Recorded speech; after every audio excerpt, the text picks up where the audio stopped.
The spoilers. Okay, so we were talking about before we went on the air. Hi, everybody. Welcome to my Hangout. We were talking before we went on the air about the Infinity Gauntlet and how, technically speaking, the snap isn't strictly necessary to make shit happen. And Christy, you were about to talk about the eating of an apple with the Infinity Gauntlet. So please, right. Well, carry it's a on. CinemaSins point. It's a CinemaSins trope that a lot of times bad guys are eating apples or other fruit when they're being a bad guy, right? To show what a real dick you are. And I made the joke that he had to snap his fingers because he couldn't be eating an apple. But that trope is so powerful. I notice it now all the time. And just recently I was watching a series on Netflix with Renee Zellweger, What If? And at one point, this sort of stalker guy goes into the house of the person he's stalking, and he's in her room and he's with her things. And the whole time he's doing it, he's eating an apple. And I was like, making him eat the apple. Otherwise, he'd just have nothing to do with his hands. He'd just sort of be. So I just, that's been pointed out now to CinemaSins. If they would have had Thanos, biting into an apple, and then everybody disappears, that would have been the ultimate use of that trope.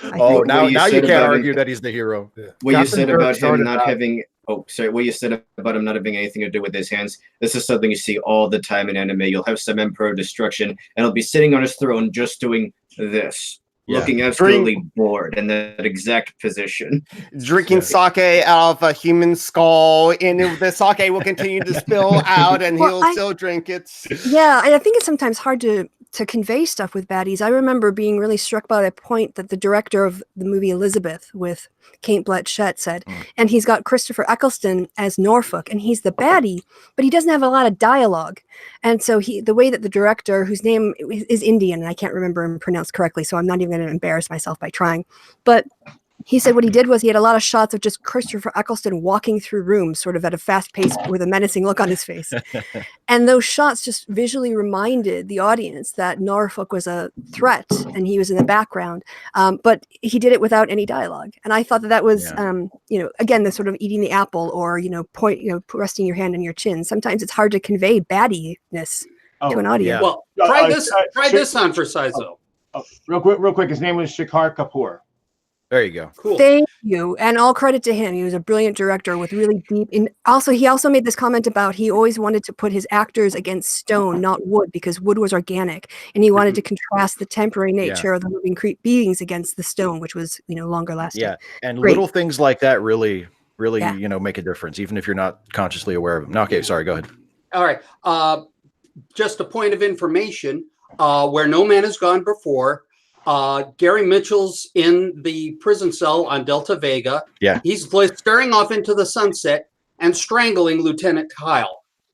He's not, doing anything out of the ordinary. And Kyle is a dead dog, only he comes back a couple of episodes later as another, a different character. Yeah, exactly. Although, and one thing that's actually good, because that reminds me of another trope was like, and even Babylon 5 did this. When a telepath is doing something telepathic, they kind of look at it. They kind of turn their head. They don't they indicate in some way. Yeah, and Talia's eyes turn black. Well, exactly. Yeah, if they just looked at it, so they have to turn. There has to be this flinch to say, oh, they're using their telepath powers now. Well, yeah. Well, it's like on Bewitched when Samantha would wiggle her nose and stuff like that. Yeah, Well, Star Wars. Q had the snap when Q would use his powers, and other Qs would always have to come up with some kind of flourish. Like the Q who guest starred on Voyager, who wanted to commit suicide, would go like this. And it's like, what do you does? Swish and flick. To talk about what a great and obviously practiced actor Anthony Hopkins is. Yeah. In that scene in Silence of the Lambs where Clarice and Hannibal meet for the first time, the director Demi and Hopkins were talking about where should he be in the cell? Should he be reading on his bed? Should he be doing something? And it was Hopkins' idea to be sort of just standing there, very relaxed, but completely still in anticipation, completely composed and just in charge of himself, because he thought, the scariest thing you could kind of look up and see is if you're on a street corner, somebody staring at you, standing perfectly still, completely focused on you from across the street. not moving. And that's the reason why the original trilogy Star Wars Empire is scarier than the New Order, because the New Order just screams at everything. Well, that's the modern day. That's how you know bad guy, because they're screaming at everything. Whereas you think about it, the Empire, there was more like it was cold, calculating efficiency. They could get 12 million. Well, that's because the first order are neo-Nazis. They look at what the order is. Yeah, exactly. All that bad stuff those guys did, we should do it again. But more. Yes. And also, all they do is build Death Stars over and over, so they've got it down by now. There's also the matter of the fact that they were dismantled once, and they're fighting back. The only time you hear guys like that scream is when they're scared. Yeah. I mean, so, I'd be scared. At this month's Sunday Mass, we're going to describe the finer details of America's. Yes, I didn't mean for that to rhyme. It just worked out that way. But going back to Christie's Silence of the Lambs example, the other reason why I think that reveal, that introduction of Hannibal works so well is because he's been built up off screen. Up to that point where I think Jack Crawford even says to something. He says to Clarice, like, if I forget exactly how he puts it, but like, if a bird should fly out of his head or something, like, I want you to have expected it. Like, that's not the line. It's a lot better than that. But like, the idea is like, he's like this inhuman, unfathomably evil guy. And he's so scary. And, and so you don't have any idea what to expect the first time you watch the movie. And then, he's just this middle-aged guy standing with perfect posture in the middle of a cell. And something about that, like, with that buildup, that makes it even scarier, because it's like, oh shit, that's the guy. Like, he's not like big, massive, he's not the guy in the cell next to him. What was exactly. That's the other thing. Yeah, that's a great point too. Like, all the other people in that corridor are obviously like disturbed people. And the most dangerous guy is he's just standing there, and he's super polite. He's like, oh, hello, good afternoon. This force of nature that could turn on you in any moment. Yeah. And then a few movies later, we have him feed a guy a piece of his own brain. I threw the book when I read the ending of the book. I just threw it across the room. I was so disgusted by it. Anyway. Honestly, I remember. Go ahead. Because I kind of feel the same way about the depictions of the Nazis in the movie Downfall. It didn't make them out to be like completely evil and stuff. It didn't downplay what they did, but then there's this point where, oh my God, normal human beings did this. Yes, right. Which is the scariest part. Exactly. I think I haven't read Hannah Arendt's The Banality of Evil, but I feel like it's becoming a must-read alongside The Handmaid's Tale. Yeah, well, it's the old line about no one is evil in their own eyes. Yeah. Yes. Well, and that's important, because I think a lot of people for a long time, we always picture evil as, the mustache twisting guy or the hand wringing guy. Yeah. And it's not that. That's the scary part. Well, that's why, to me, like in Babylon 5, the best villain is Alfred Bester. Oh yeah, he's great, because he's completely evil. He's willing to kill millions of the normals, and at one point even some of his own people to get his what he wants. But then there's this great scene where his lover is she'd been used by the shadows as a weapon, and so she's got these implants, and they can't get her out of it safely yet. So they have her in cold storage in stasis, so she won't die. And he has this conversation with her about how lonely he is, and he misses having picnics with her on Syria Planum, and it really humanizes him. And you realize, but it doesn't make him any less evil. It just shows you, like, evil people, they love and they laugh and they do all the other things, and they still do evil, and that's what's really scary about them. And because they compartmentalize as well as they do. Right. And it is, it's not just a wall, it's a brick wall. Oh yeah.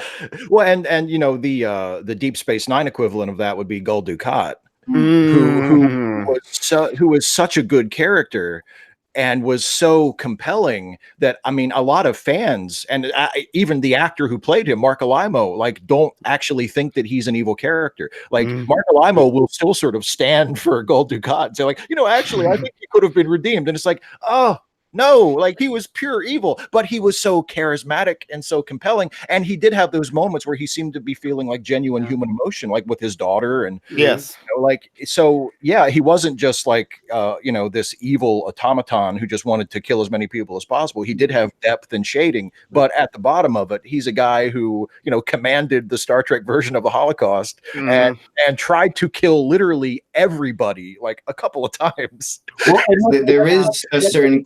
I think that video you did, Steve, on the subject about whether he was redeemable or not. I thought that was really great, in the fact that, and he was desperate to convince everybody else that he wasn't a bad guy.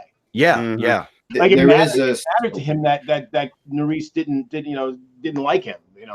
There is a certain catharsis when a villain just drops any pretense of having some higher goal and goes, all right, if everyone's going to call me evil, fine, I'm just going to be evil. That's my kink, okay? And it just rub everybody's nose in it.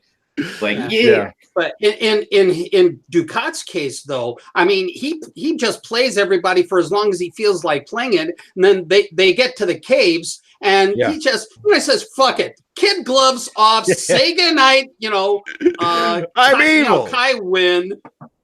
Yeah. Well, see, that's one thing. For any of you guys that have played role-playing games, I'm sure some of you have. In this group? Yeah. What are the chances? I got my D20s. People who play evil characters as basically like psychotic. And I'm like, no, that's not evil. That's psychotic. They're different.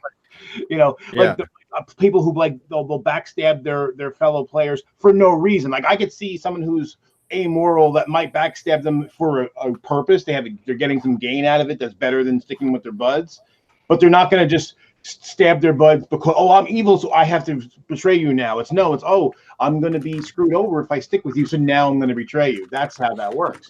Yeah. I just need to ask: is it okay if we talk about some things from Endgame? I mean, I don't care. Spoilers. Well, I mean, as long as people who haven't seen it are okay with it. I mean, I'm not going to say like you must not. Well, what if we just discuss general themes, not so much specific, like, oh, this character did this thing. Luke is Vader's father. Oh, God damn it. Well, okay. I just gotta say my favorite part of Endgame, in terms of theming, in terms of character depth and all that, I am so sick of people going, was Thanos right? Could his plan actually have worked? And in this movie, you see that, no, it didn't. It just made life really crappy for the people who were left.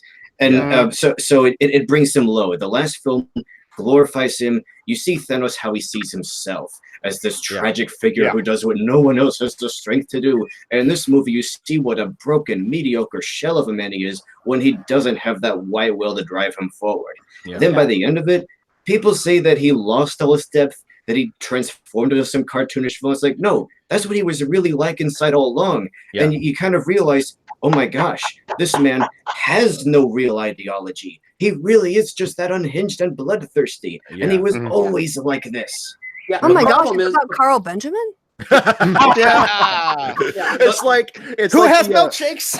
It reminds me of the scene. There's a really funny line in the movie About a Boy with Hugh Grant where his friends like ask him if he wants to be the godfather to their kid, and he's like, oh no.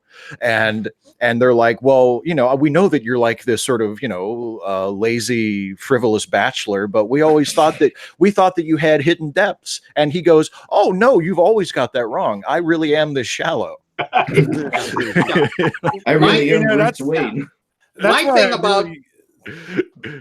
thing about Thanos is, I don't know, you can accuse me of being simplistic, but I see Thanos mostly as being Donald Trump.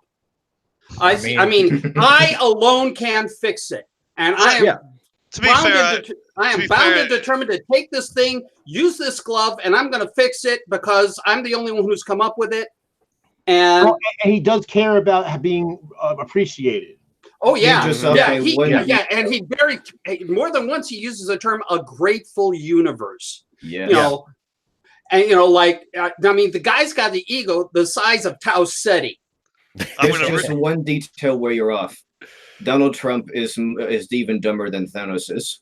Oh, well, I mean, stipulated. A pile of bricks is smarter than Trump. And Thanos has a little bit more character depth. I mean, I agree with everything Nicholas said. Where Thanos is. I mean, I think people who are like, oh, they made him into a cartoon supervillain. Like, well, he kind of always was. It's just that in the first movie, you see things from mostly his perspective, and he's basically the protagonist of the first film, like functionally speaking. Yeah.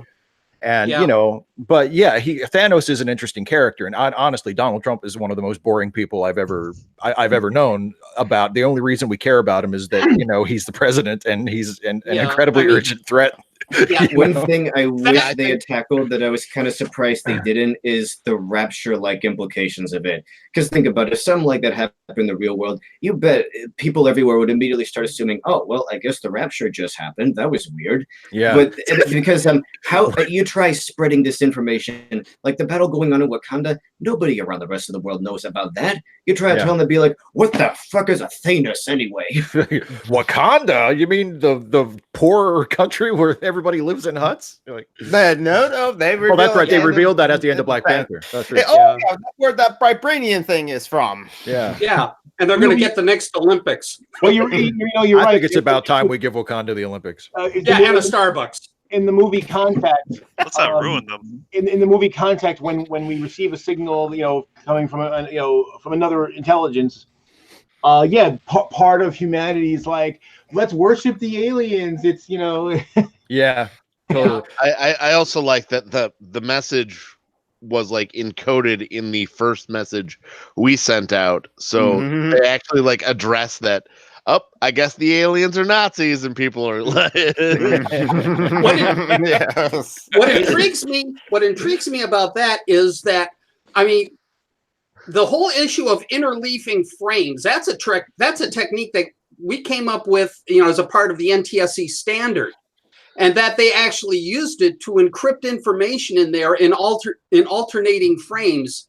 I have something of a problem with that, because it's I mean, would they be automatically that conversant with the technology that that they had interfaced with? Or the thing is, though, is you could back engineer it, though. I mean, if there's very little old technology that we could find that we couldn't eventually figure out. Yeah, true. I mean, Jeff Goldblum uploaded that virus to the alien ship in Independence Day just with his MacBook or something. Well, and see, I saw a good explanation of that, and there's some scenes that make that not as silly as it seems, because we had that crash ship for 50 years. That's true. Yeah. So we learned about their computers, and so they actually had built an interface to try to. Yeah. Actually, that was demonstrated early in the movie. Got it from? That was demonstrated early in the movie, because with Jeff Goldblum's MacBook, he was able to delete the shields from the ship as well. So there was it was already established in the canon that yes, he has the ability to do that. So it's it's just a movie anyway. I love that you just use the term canon for Independence Day. That's like there is a novel and the I know there is. I read the novel. It was horrid. I just think because I mean, I enjoy Independence Day on just a goofy level, and I don't have anything against it, but it's one of the dumbest movies I've ever seen in my life. No question. And the sequel is even worse. I just love that. Here's one other thing too that this discussion brings to mind to me. About this whole thing about the people that kind of want to carry water for Thanos. Yeah. And see, here's the thing. People sometimes, they'll get too stuck on the motivation and say, well, he had his motivations were maybe, he, at a certain level, he had some altruistic motivations, but that's not what makes you good or bad. What makes you good or bad, and what means are you willing to go to in order to see them through? And that's really what it comes down to. And that's, you look at Killmonger. Another reason why Killmonger is a great villain. His motivations are actually, at least some of them are actually good. His methods, how he wants to see them through, that makes him a bad guy. It makes you somebody, complex and sympathetic from a perspective that you can see where they're coming from. Same thing with, for that matter, Michael Keaton's Vulture was also another great MCU villain. You totally got where he was coming from and why he was the way he was, but he was still doing bad. Yeah, I think a lot of go ahead. Sorry, no, please go ahead. And I think the problem with Thanos is dang it. Sorry, go ahead. I was gonna say, I think that's one of the interesting things about crime movies is you don't have to worry about who's the good guy and who's the bad guy. You can just tell a story. Yeah. The problem with Thanos is that I still love Thanos as a character, but his fatal flaw is that he really isn't that smart. It's not the amount of resources, so there being too many people. It's those resources being allocated poorly by systems of power. And I'm just thinking, is Earth the only planet with like a government system as complex as ours? Is every other planet just extremely simple and Thanos to understand? Yeah, never mind. It's just one of those weird things. The thing is, he hasn't really changed people. It's like if you remove half of all foxes and half of all rabbits, which he did, you haven't made things any safer for the rabbits or food more plentiful for the foxes. Right. Yeah. And the thing is, he's so convinced with his own rectitude, he can't even think. He can't be bothered to think outside his own box. He can't entertain any other opinion other than his own. Gee, does this sound familiar? Well, and that's the problem with moral righteousness. Whatever the political stripe is, that you get so myopic that you don't see. You don't apply any skepticism to yourself and to your own beliefs. Yeah. Can I be wrong? Exactly. Well, and go ahead. Well, I was going to say earlier today, I got into a discussion with somebody, and basically, they're like me. They don't like Trump. They like him out of office. Hey, I'm with you. So he was railing about the Democrats aren't doing this and aren't doing that. And I said, well, Les, I would like all the things you're saying. I would like to see them do all of it, every single bit. I'm with you 100%. However, I also accept that because of the way our political system works, and functionally, not the wacky stuff, that none of that's going to change the result. But we still need to. I feel we should still do it anyway because it's important. It's even if it's only symbolic, it's important to draw those lines. I think it's important to draw those distinctions. Yeah. Steve. So this person accused me of being defeatist. I'm like, no amount of me wanting them to all these things, unless you want to go outside the law, and that's a different story. But if you're talking about within the law, all the things you're talking about, not a single thing will budge the other side. So, that's not a reason not to do them. Right. But it's not going to change. And accepting that that's the case. The point is, you have to try. You have to try because you're setting a precedent. And if you don't try, then the next time something like this happens, they'll go, well, you didn't do it against Trump, so who are you to try against this guy now? Yeah, there's that. Yeah. Silence is tacit complicity. Exactly. However, so I actually agree with all of you guys. I want there to be impeachment trials. But I'm going to argue from what I understand Nancy Pelosi's position is. She's got your votes. She's got the votes in the coasts. And she wants to be talking about the Democratic agenda and what Democrats are going to do in 2020 and beyond. And they can't have that conversation if they're talking about impeachment. And impeachment, as Clinton, you want to say the lesson of Clinton is you can't run only on Trump and win. That's what we learned. You need something to give people. And in 2018, she gave people something, and she gave them health care in the election. Right? Yeah. She was giving a positive agenda. I understand her hesitation because if they start impeachment trials, then Trump gets to determine the dialogue, and he gets to talk about impeachment, and they have to react. But they have to react because they're doing it, and then they get trapped into being on his discourse. Yeah. So if I just finish, I think that there is every possibility that Trump will be arrested and tried after he's left office. But I think Nancy Pelosi would rather her long-term thing, looking for her majority, looking at the Senate and looking at the presidency, is that it's only by putting forward that positive agenda that the Democrats set on their own terms that they can get there. But that all said, I think Trump is working them into a position where they have to impeach him. So it might all be moot, Yeah. Well, the other thing, Christy, though, if you look at in '98 when the Republicans impeached Clinton, they didn't care.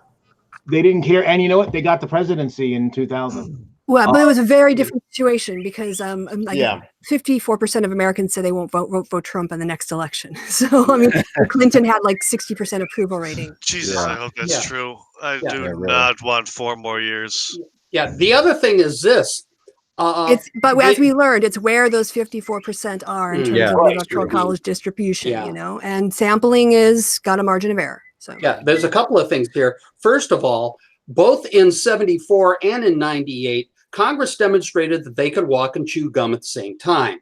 And there was some, I mean, I can't list you specific bills or whatever have you, but I can guarantee you that there was stuff going on. There was stuff being passed in both of those times that was significant on top of the investigations of Nixon and of Clinton. Well, but what was leading the evening news?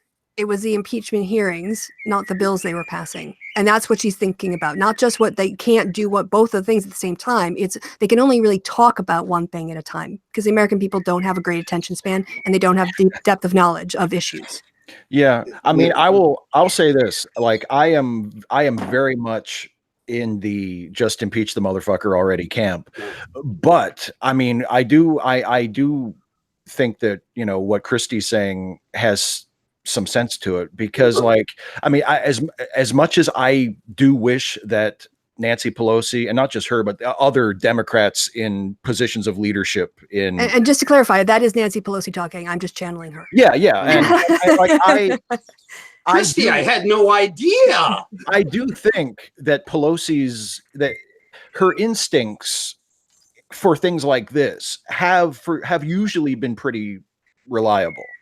You know, like as much as I want to and sometimes do criticize her for being too cautious or for not being proactive enough. I have my criticisms of her too. Yeah. I mean, I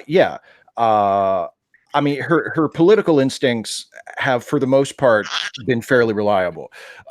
So I have to sort of give some respect to that. But and part of it also, like it's hard for me to divorce my pragmatic side, which I still very much have, from the side of me that is just like, what the fuck else does he have to do? Right. You know, like what else does he have to do to justify impeaching him at this point? And I know that it's not going to go anywhere because the Republicans aren't going to convict him and the Senate is controlled by Republicans and it's not going to go anywhere. But it's like, as I have said, as Thomas Smith said and on his podcast a couple weeks ago, like if this isn't a situation where we need to impeach a president, we might as well just take that part out of the Constitution because we obviously don't need it. If we're not going to use it now, then you know, here's the other part of that, Steve, is that basically in order, and I get what Christy's saying about, and I do think that she's right about what Nancy Pelosi's, how she's thinking. Yeah. But here's the thing, that if that's the case, if that's how she wants to play it, then what the Democrats have to do is they have to do a bill blitz. They need to be passing bills and ramming stuff through in the same way the Republicans did, and because. You know, the Republicans voted 60 times to kill Obamacare. They didn't give a fuck whether it was going to go through because they were playing to their base. They were playing to solidify their support and to basically draw the line. This is what we stand for. And that's how it happened. They had the voting bill, and I think they did violence against women. You know, so they are Equality Act they just passed. There's also been other committees that like been like in interviewing or like putting like Ben Carson, us and him about like conditions of a public counseling. There's also been like the congresswoman from California that's grilling the CEO of Chase Morgan Bank for like one of her tellers who's like at a entry-level job. Fuck, no one cares about that. No one cares. That play on the public that has no traction. But they're still doing. But they're still walking and talking. So they're still doing both. No, the thing is though, they need to draw the line. They need to go out there and say, just pass them and pass them again and pass them again and pass them again, and not care about because you're not going to get anything through anyway. That's so real quick, Joe. So the example that you gave was the 60 attempts to pass to repeal the Affordable Care Act. If the Democrats started banging their heads on impeachment and 60 times were trying to push it and 60 times push back. I'm saying or anything really. If they were to bang their head against it like that, that wouldn't be playing to me. I don't know if it'd be appealing to the rest of the Democratic base, but certainly not to me. I'd be here's something else. Everybody probably for and the Democrats have not put forward. Just say they were going to put forward another, a better bill that was basically make public colleges free. We know that. The thing is, get rid of rent. Look, it would still tell people that the Democrats are willing to make their case, that they are willing to actually fight for something. Because if they don't do anything about Trump, then that's also going to be bad optics on the news. It's a damned if you do, damned if you don't thing, because people are going to see that nothing's being done about him, and they're going to think, oh, I guess they aren't going to fight first after all. Well, look, don't get me wrong. Putting forward a bill that makes 40 years and it hasn't worked. Don't get me wrong. Putting forward a bill that makes sense, is an intelligent, and that they can possibly pass, I'm all for. But if you're saying, you compared it specifically to the banging their head against ACA like they were, so that direct comparison I disagree with. But yeah, I agree that if they want to put something forward and push through some actual legislation instead of sitting there jerking off in the the point is strength. And then go into the election and say, "Hey, we passed these 90 things. We passed healthcare. We passed equal rights amendment. That was not constitutional, but passed all the things that you wanted. Our side said they wanted, and the middle said they wanted. We passed all of it, every single bit of it. And it's those guys over there stopping it. So if you want, that's what they're setting up.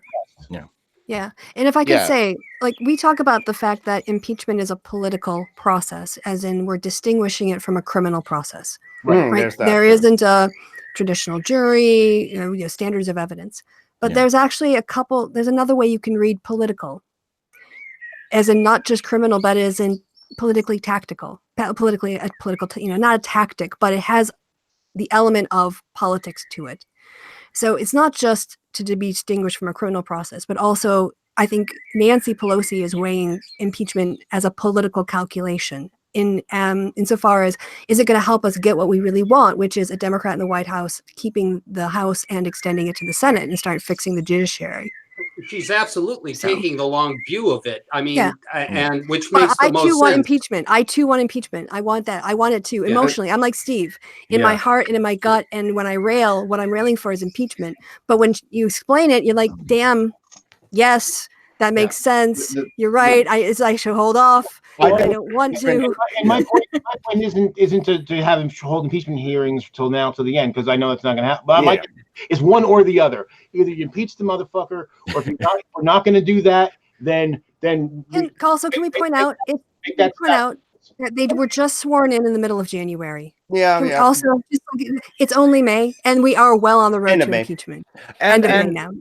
Maybe give them till September. And I would also say, that's a good point. That this Congress is only 5 months old, and there's that, and there's also the fact that there are multiple, not just the ramp up to impeachment. There are multiple investigations happening in House committees that just weren't happening at all before the new Congress was seated.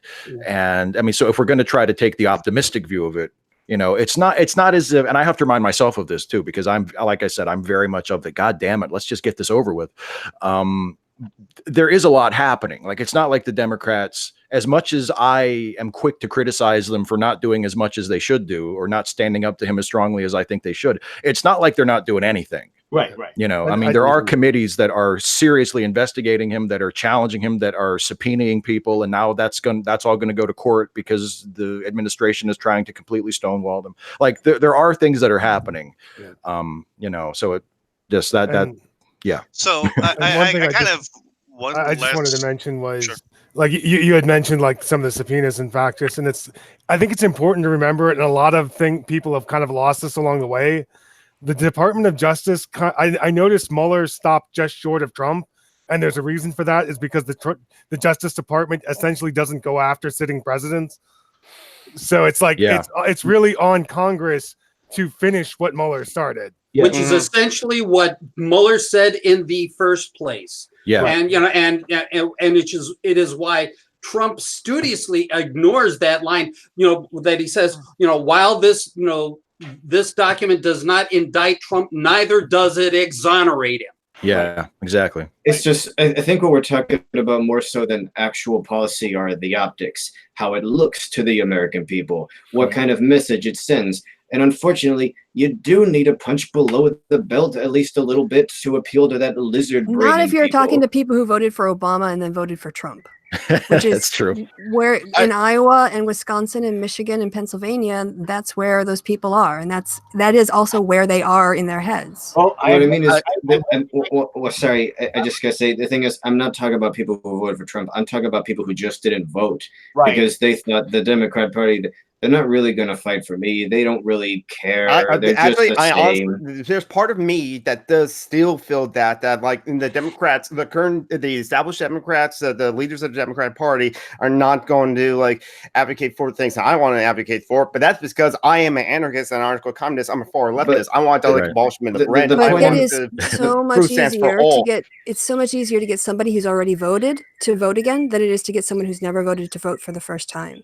It just in terms of like energy on a campaign, that's why you have that's why you target soft Republicans and independent voters, and you're not constantly trying to recruit new ones because their turnout of first-time voters after you do that is not as good as people who do it on a regular basis. But we're going to have a largest generation of like millennials and Zoomers that like there's going to be in my mind there's going to be like two different like millennials and Zoomers. There're going to be the millennials and Zoomers that like voted for Trump because over Hillary for whatever reason, and they'll go down the far right. But then there'll be the millennials and the Zoomers that are going to be more to like democratic socialism, social democracy, or to me like socialism, communism, and anarchism. Yeah. So I think I personally do think that Democrats could like win more votes with the younger generation if they go more to the left. And that's what I would like to see.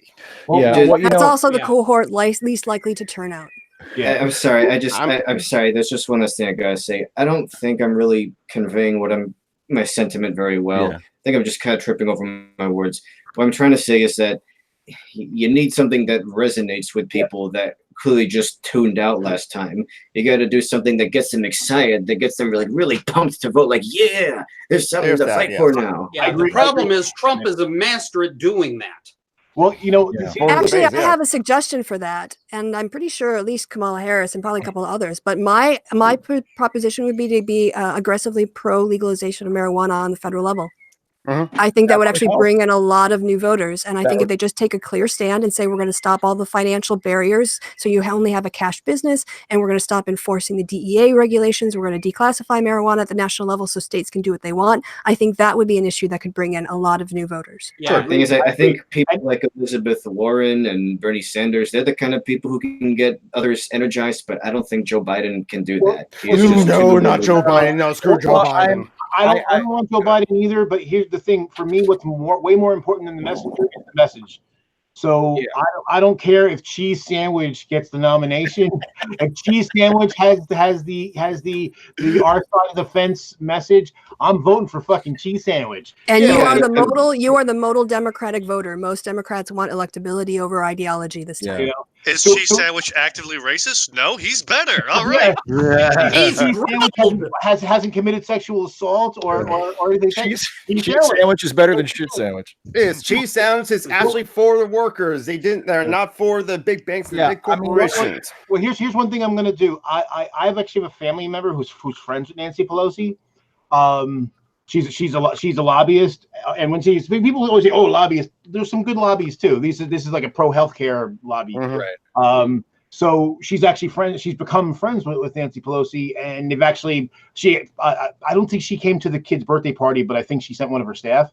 And she's had lunch. She routinely has lunch with Nancy Pelosi. There's a possibility this summer, because we're going to be going down to visit, that I may get to meet her. So I'm going to be, very calmly and rationally expressing, my opinion to her as far as, where we think we should go.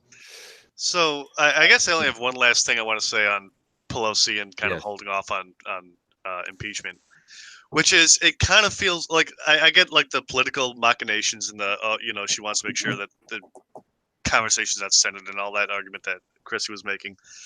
But at the same time, it feels like someone's not doing their job because it's convenient at the moment. It'd be like someone having OSHA violations and being like, but I can't afford to fix them. It's like, yeah, but it's still your job to fix them and keep your employees safe. Just because you say you can't, doesn't mean that it's not your job. Well, they're uncovering a lot of information that could be used in criminal proceedings later. Mm-hmm. Yeah. And I am hoping that that's what they're doing, is they're just holding off as they investigate. Because here's the other danger for the Democrats too, is that right now, at least on paper, the economy seems to be doing okay. Of course, it was before Trump got in, but that's besides the point. Yeah. So the problem is that that's one of the things that he has on going for him, even though he has he did nothing to make it happen, is that people tend to tune out. So that's why it is important, whether it is via impeachment or some other, other political thing. Yeah, I think Nick's right on target. I think unless the Democrats can make some kind of case that there's an urgent need, then he's gonna get reelected again. And I think I agree very much with Joe that the message matters more than the messenger. My point was that I don't think Biden has any interest in pushing the message that's needed. Yeah, fair enough. Yeah. I wouldn't sell him short. Sorry, there's Biden's a political. been in this business longer, and most of us have been alive. So I mean, he may be the guy who gets saddled with this, whether we like it or not. Go ahead, Christy. Well, in terms of Trump, there's something in political science we call the cost of ruling. And that is when a candidate first comes up, people tend to impute their views on them and because they don't know what their views are. And then over time, if that person gets elected, they start making decisions that tick off their base. A classic example is Obama. All the people who supported Obama, like later on to support Bernie, but by the end of Obama's 8 years, I was a bigger supporter of Obama than they were. They'd turned against him. So there's this cost of rule, and Trump has a pretty, 3 or 4 points you can kind of figure in terms of effect in a popular vote. So he is starting from behind. He would need to rally, I think, at this point to really have a shot of being reelected. Even in the economy, while okay, isn't great. People, I don't know, feel very much economic security, and a year is a long time. The economic crash took place. Yeah, the economic crash took place in September, and we voted in November of 2008.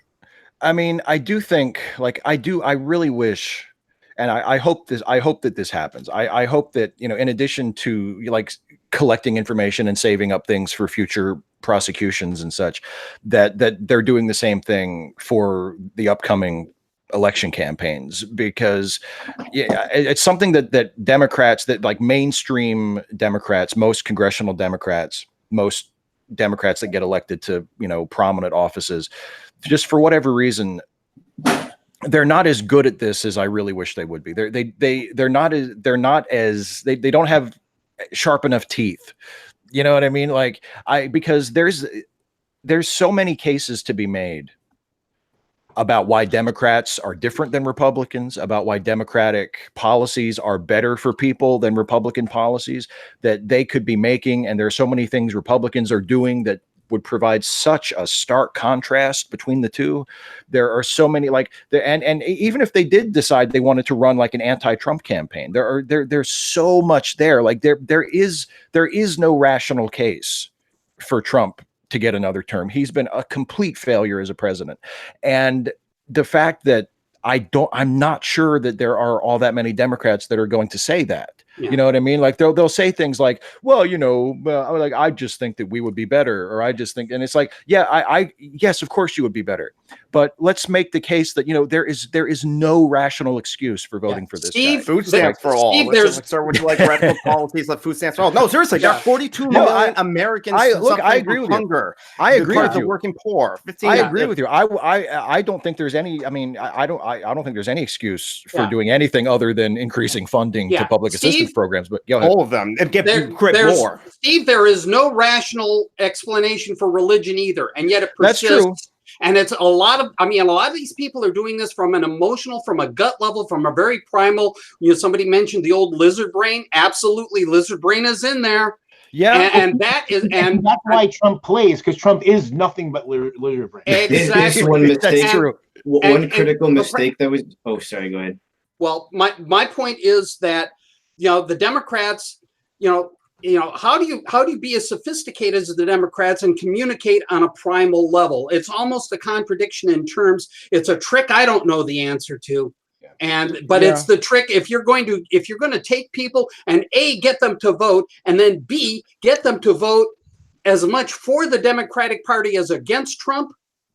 Hey, pull that belt on the shield tight, bud. Because one thing that does give me hope is that the next generation of kids coming up, I don't mean millennials, I mean Zoomers. I mean the 13-year-olds of now. They are so much better than us, even those who grow up in Republican households. Forget Ben Shapiro and Carl Benjamin and then their YouTube fans or whatever. They still have a lot of subs and followers at PewDiePie. There's that. But listen, the kids growing up now who haven't fallen into that trap. Even those who identify as Republicans because they live in Republican families, if you like in polls, they are nearly as like bigoted against immigrants or LGBT or minorities or so on. You ask them about things like anthropogenic climate change, they'll say, "What are you, out of your mind? Of course that's happening. Of course that's a thing." The Republican Party, as we know it now, these old people, the current Republican Party is self-destructing under the weight of capitalism is self-destruction. But I hope so.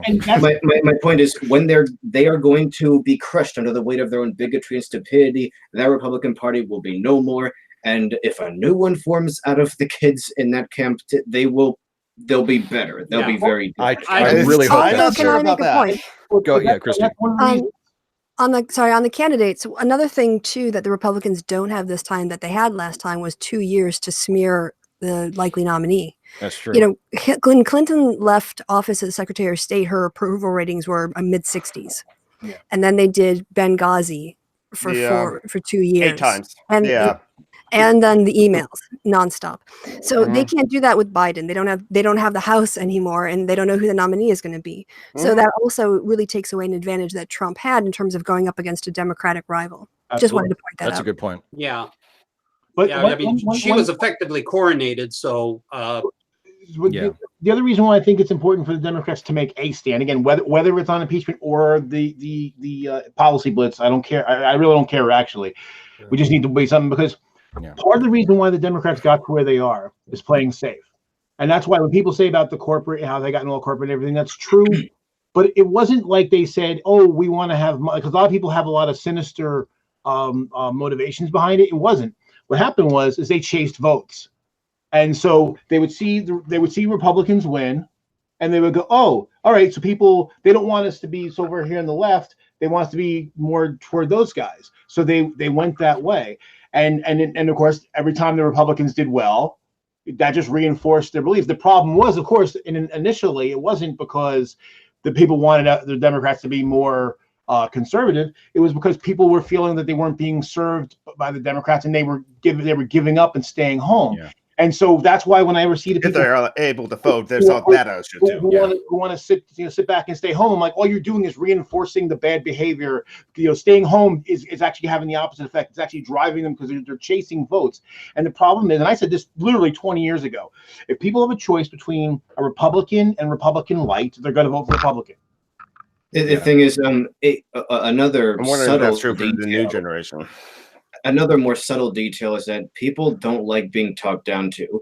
And when the DNC decides that they've chosen the candidate well beforehand, and that's the one they're going to push, regardless of what people might vote for, people can sense that. And it's so condescending. Can we also just remember that 2018 has happened, you guys? And this is what the point I was going to make. Nancy Pelosi just got off of an historic win, even bigger than the Democrats did after Watergate. All right. What did she win on? Healthcare. Right. Fixing healthcare, and Trump is still going after healthcare. So you guys are sort of still fighting the last war. You've forgotten. You're not talking about 2018. We did see increases in turnout. We saw a record number of women run and win. We saw a change in the electorate. So you guys are kind of comparing 2020 to 2016. I think you need to recalibrate and include 2018 into your analysis going forward. Is what I would say. But we need to reinforce it, otherwise it's going to fall aside.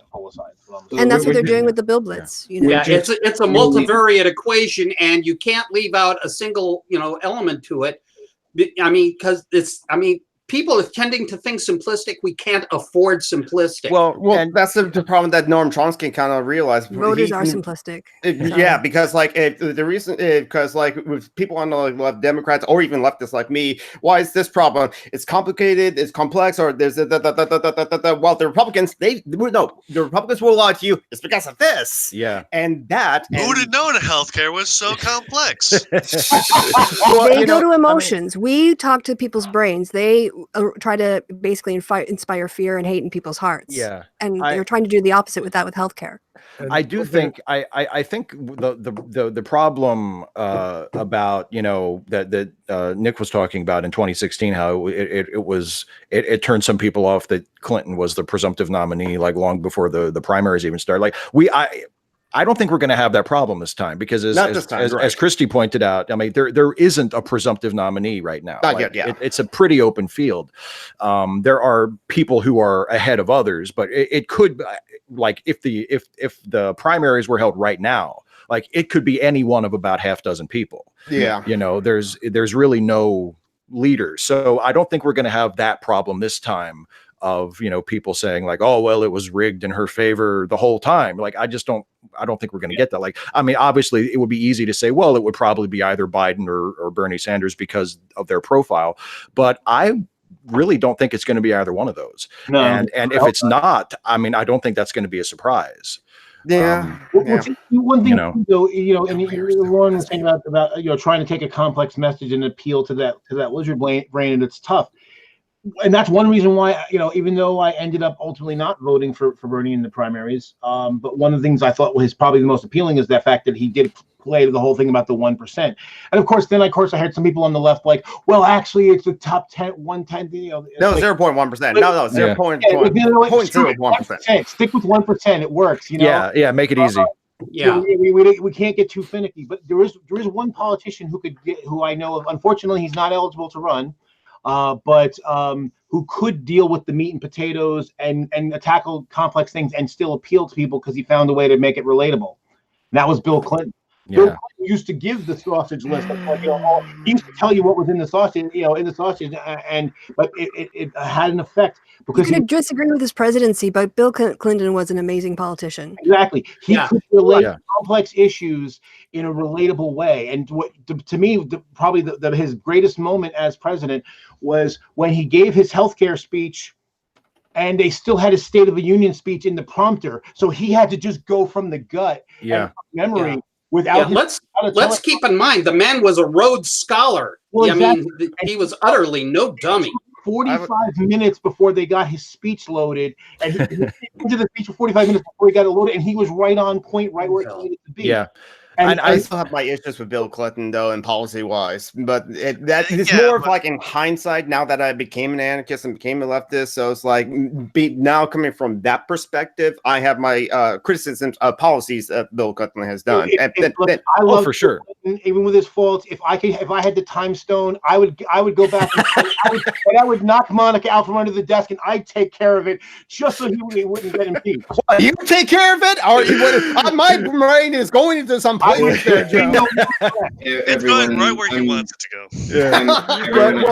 I think for rambling so much. I'm sorry. I wake up at night like worried that we're gonna find some way to once again, like in 2016, snatch defeat from the jaws of victory. Oh yeah. Look, I am far more concerned about Russian interference in our faulty election machines than I am about the Democrats, you know, messing up the message this time. I think people are ready for a change. I think we have a too many talented candidates, so we're going to be spoiled for choice, and we're going to land with somebody really good. And so we just have to, keep making sure that our message is determined by us and not by Trump, by talking about him all the time. A point regarding they learned their lesson in 2018. There's a point regarding that, and then what is coming up in the very near future? The debates. And I'll tell you something. First of all, the Democratic debates are going to, number one, be a lot more civil and a lot more productive than the Republican debates of 2015 and 2016. I personally happen to think. Number two, they are going to be formative, not just of the candidates, but of the Democratic Party in terms of these ideas coming together, seeing which ones have the most resonance, and turning those into what ultimately is going to be the 2020 Democratic platform. The ideas and the synergy that's going to come out of that, you want my honest opinion, is going to be enormous. I think it's going to be very important to see what happens with that. Yeah. For me, it's like push. You go ahead. For the debates, I'm not going to be looking at, who is going to be our Democratic nominee. I'm going to be judging the candidates by who would I want up on the podium, on the stage next to Trump. Because I think the debates are a perfect way to analyze how they would handle themselves in a debate. Obviously, it'd be much more courteous, but how do they come across in a debate situation? How do they handle questions? How do they ask questions? How do they proceed? And I think that it's going to be an interesting way to evaluate the candidates when we see them perform. It's next month, right? June is the first one. Yeah, it's June. That's right. I think. But Trump is still an X factor in debates. I think we've seen that. So there's still that. I want to address something that Christy just said though about the debates. I think it's important. One thing that she said about being more polite. One thing that I think is brilliant that Nancy Pelosi has started to do, and it's having an effect, is I think she made a mistake when she said about impeachment. Oh, he's not worth it. I think that was a mistake. However, she's back now, like actively like trolling him, and making fun of him, and basically being dismissive of him, and it's eating him alive. Yeah, and clearly. I think that takes him off his game. You know, he's like Cy-Ten Bruggen, Kate. You know, he's got his yes, totally. You take that motherfucker off. Yeah, absolutely. I think another thing that could be added to that is part of the policy blitz. If you're not going to do the formal impeachment investigations, essentially into the policy blitz, add in impeachment light things, like essentially try to put into law a nominee has to disclose their taxes, put into law a president can't have foreign nationals pay him money to his resort, like real specific things that could draw in. And we can call it, I can't believe we have to pass fucking laws about this act. make them wear the brands of their donors like NASCAR drivers do. Yeah. No, I love that idea. I've heard that idea before. We have the candidates wear the brands that they've been sponsored by the corporation. Slap it up. I have all I can say is from your lips to the ears of enough people to get 270 electoral votes. Like I don't. Yeah. Well, we have that at the same time. Please do not forget about the House and the Senate. Yes, absolutely. Yeah. Oh, absolutely. God. Yeah. And the thing to keep in mind too is the fact is there are a lot more Republicans vulnerable in 2020 than there were in 2018 or 2016. Yeah. And we need to play to that. We need to absolutely hold the House, and if we can, let's get some gains in the House. Let's eat the House up. And the state legislatures, because they'll be drawing census lines for 2021 census, which will determine the gerrymandering or not of the next 10 years. Yeah, so important. So super important. One thing I would say about though is in some of the Houses and Senate special elections, I've been concerned about like that becoming about Trump rather than the issues facing that jurisdiction, that precinct. But then I realized that's pretty much impossible not to do when virtually every Republican ad has been some variation of "I will be the best yes man for Trump you will ever." Yeah. Trump's America's great America. Yeah, pretty much they've all been that. Yeah, make America lead again. Yeah, exactly. Okay, so I'm about to wrap this up, but before we end the stream, some random geek, you have plugs, so plug and away. I have wine. It's a good thing I brought the bottle right next to me since we were talking about politics. I mean, who talked politics while sober? Chateau Picard.